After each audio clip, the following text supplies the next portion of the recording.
Class 9th Physics Chapter 3 Gravitation. So gravitation you will study in class 9th. Gravitation is very small chapter, very interesting. The universe you can imagine. Universe क्या है, एक football की तरह समझ सकते हो.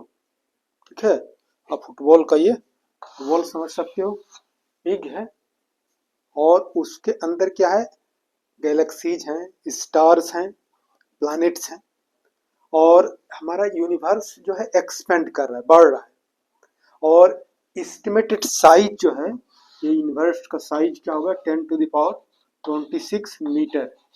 Estimated कितना हो गया, 10 टू द पावर 26 मीटर. और ये यूनिवर्स जो है it is full of stars, planets, Galaxy. ठीक है, बिग बैंग थ्योरी पे एक पॉइंट था, वहां से stars, galaxy stars to move away और बाहर जा रहे हैं.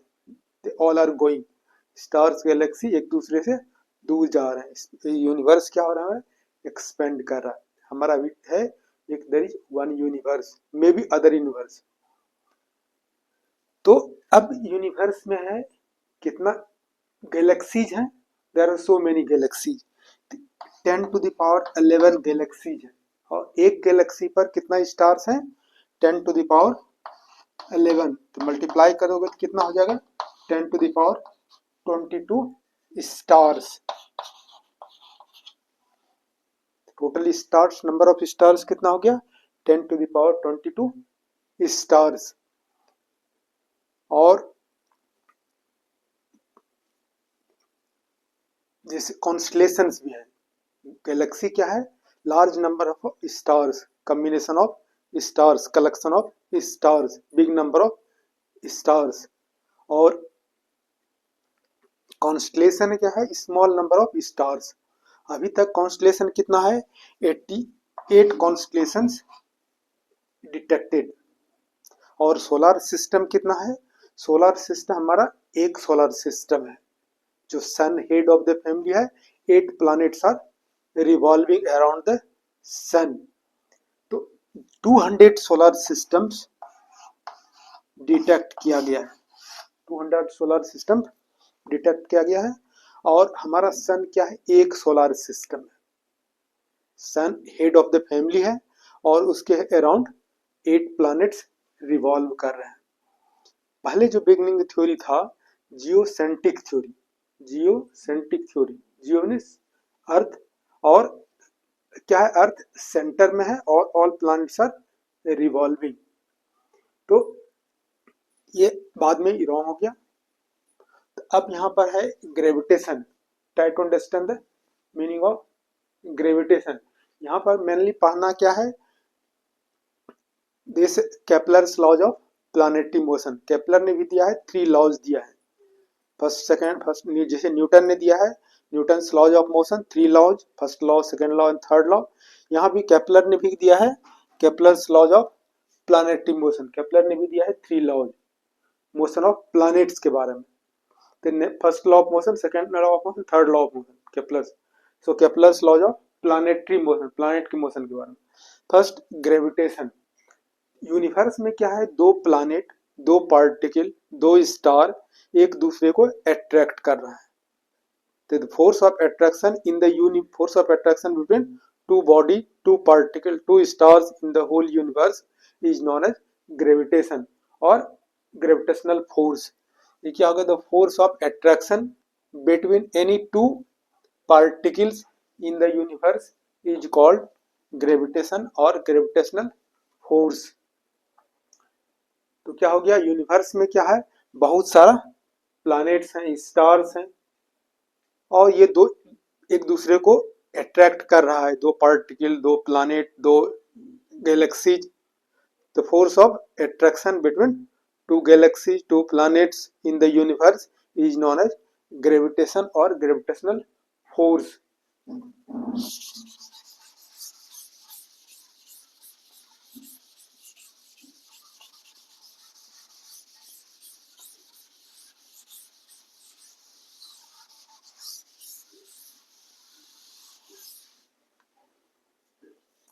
पहले क्या था, ये सन हमारा सेंटर है और ये planets are revolving, planets are revolving around sun. Sun is the head of family, sun is the center. Around the center all the planets are revolving in the circular orbit. बाद में Kepler ने बताया कि नहीं, circular orbit में revolve नहीं कर रहा है। कैसे रिवॉल्व कर रहा है? What is Kepler's laws of planetary motion? तो what is Kepler's first law और law of orbit? Kepler's first law और लॉ ऑफ ऑर्बिट। केपलर ने क्या बताया फर्स्ट लॉ में? ये हमारा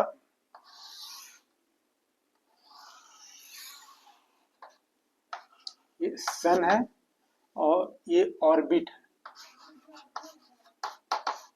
कैसा ऑर्बिट है? Elliptical orbit. सन फोकस है और इस इलिप्टिकल ऑर्बिट में सपोज करो ये हमारा अर्थ है और any planet, each and every planet revolves around sun in an elliptical orbit.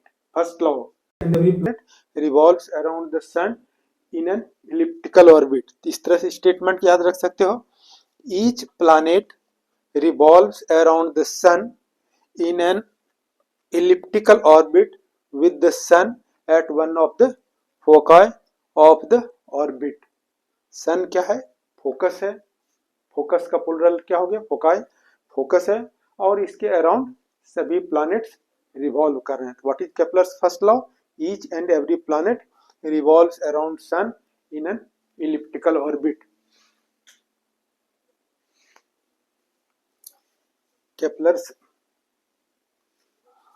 Kepler's second law और लॉ ऑफ एरिया। ये हमारा सन है। अब planets are revolving around the sun in an elliptical orbit. Suppose करो planet यहां पर है, इस तरह रिवॉल्व कर रहा है। प्लैनेट यहां पर है, प्लैनेट यहां आ गया सी पॉइंट पर एट टाइम टी। ये एरिया जो स्विफ्ट है, स्वीपिंग झाड़ू, sweeping area swift by planet in T time a2। Planet जब यहां आया, यहां से यहां तक आने में कितना टाइम लगा? T time. कितना एरिया स्विफ्ट किया? a3। प्लैनेट यहां पर है, यहां से प्लैनेट यहां आ गया, कितना एरिया स्वीपिंग झाड़ू जो है इस तरह से स्वीपिंग किया, area swept by planet in time T. ये सेम टाइम टी टाइम में कितना एरिया स्वीप्ट किया? a1 a2 a3।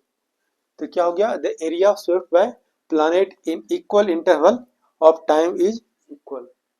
अब ये एरिया क्या हो जाएगा? a1 is equal to a2 is equal to a3 और ये टाइम से अगर डिवाइड कर दें तो ये क्या हो जाएगा? देखो स्पीड पढ़ा है, velocity, distance by time. Distance पर unit time is known as velocity. ये क्या होगा? Area by time. Area divide कर दो टी से, a1 by T, a2 by T, a2 by a3 by T. ये क्या होगा? Aerial velocity.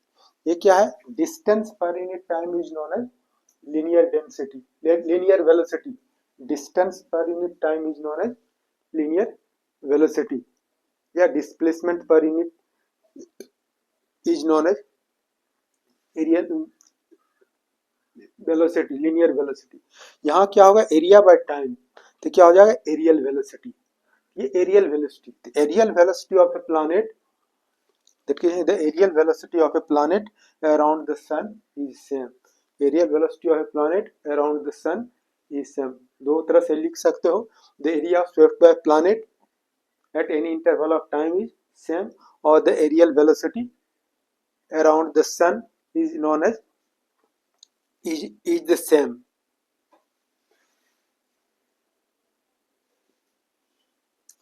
Kepler's third law, law of period frequency.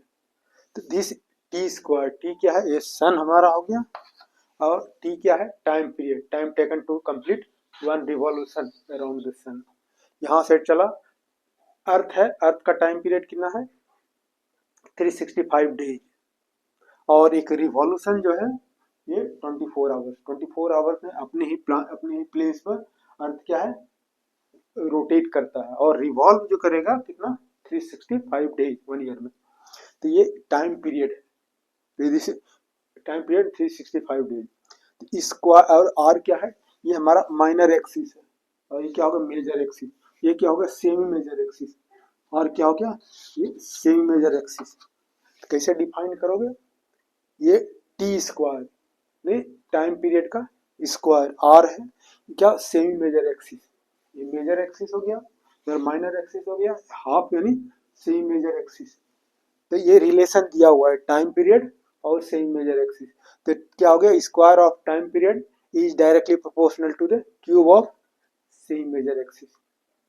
या दूसरे ढंग से इसको डिफाइन कर सकते हो, the square of revolution of a planet around the sun is directly proportional to the cube of same major axis। इस तरह कह सकते हो the square of time period of revolution of a planet around the sun is directly proportional to the cube of the same major axis. That is कह सकते हो T square is directly proportional to R cube. For two planets कह सकते हो ये क्या हो जाएगा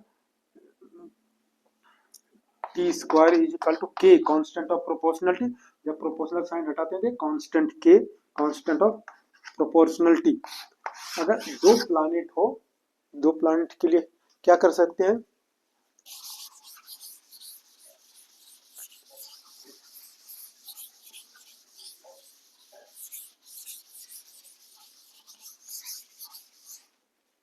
फॉर टू प्लैनेट्स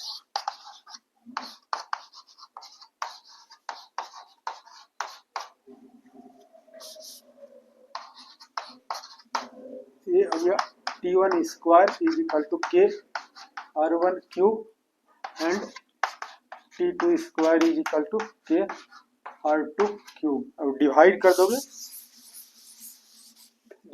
तो क्या होगा T1 square by T2 square, this by this is equal to this by this, K cancel हो जाएगा, हो जाएगा R1 is cube by R2 cube.